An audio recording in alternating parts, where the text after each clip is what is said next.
How's it going, guys? It's Josh here. So I've got yet another cheap RGB mechanical keyboard to show you today. This one is the CK108 from Motospeed. I've used a fair few Motospeed keyboards now. They're really killing it in the keyboard game, consistently pushing out very good keyboards for not very much money. Thanks to GearBest for sending this one out to me to check out. Let's take a look. So this is one of the models that has a detachable palm rest included in the box. It's something I really wish all keyboards would come with. Not only is it more comfortable, I just think it makes the keyboard look a lot nicer.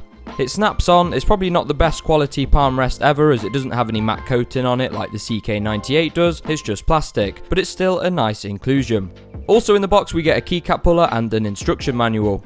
So overall it is a black themed keyboard, although they opted to go for this very nice brushed aluminium plate as the key base. I do really like aluminium bases. You get a nice reflection from the LEDs, which enhances the effect. It's a slightly darker silver than some I've seen, but the finish is very nice, as are the polished edges. We get a 1.6 meter cable. Unfortunately it's not braided. This is saved for some of the higher end models. We get the usual retractable feet on the rear of the keyboard, along with those rubber pads.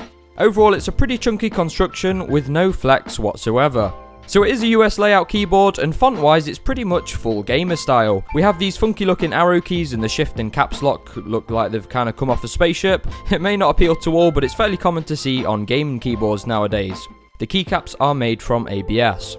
The usual multimedia keys are present here on the top row. Also on the top right we have the LED indicators. I've said this before, when you sat in your chair it's often difficult to see them from that angle. You end up having to lean over. I think they could do with moving them a little bit higher up. Above that we do have the Motospeed logo. It's fairly discreet though, which is good. So I'm going to go ahead now and show you the lighting. One thing I will say, they did a pretty decent job of the instruction manual. Unlike some keyboards I've used where it's nearly impossible to figure out the lighting modes, this one is actually easy to understand and makes sense. So essentially it's a combination of pressing FN and these 6 buttons right here. Each of the buttons has 3 effects bound to it, giving us a total of 18 effects. I'll show you them all now, so sit back and enjoy the light show.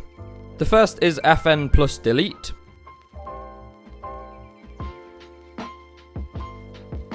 Next we have FN plus insert.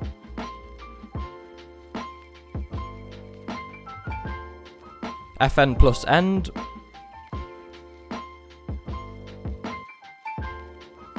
FN plus home.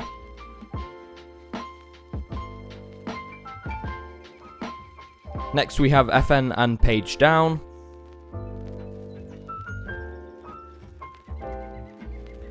And finally FN and page up.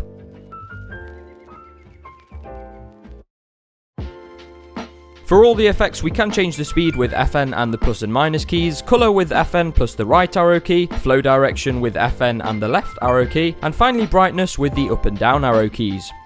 We do also have a user defined mode where you can set every key to your own colour. You hit FN and the tilde key to enter into this mode, and then again to enter programming. Now normally what you do is you press a key several times until it turns the colour you want. However, with this particular keyboard you press FN and the right arrow to make the tilde key flash the desired colour.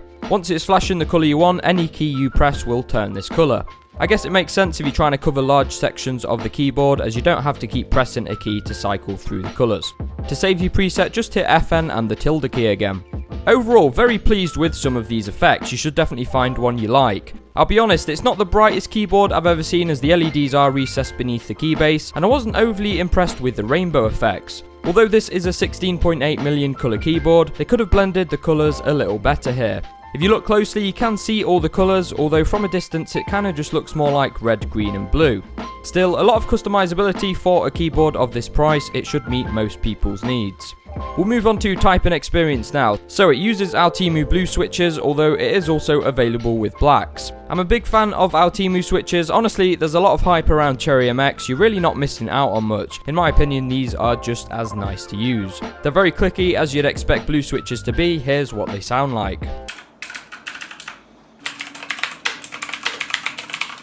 So a very nice typing experience, and a consistent one too. Every key feels the same and there's minimal wobble on the stabilised keys. So what do I think of this keyboard? Well, it's a good middle of the road option when it comes to cheap RGB keyboards. While it lacks some of the luxuries of higher end models like coated keycaps and braided cables, it does come with a palm rest, has an excellent construction, and has a very good selection of lighting effects. Again, another very good keyboard from Motospeed. I'll drop the links in the description if you want to check it out. Thanks very much for watching today, guys. Subscribe for more, and I'll catch you all in the next one.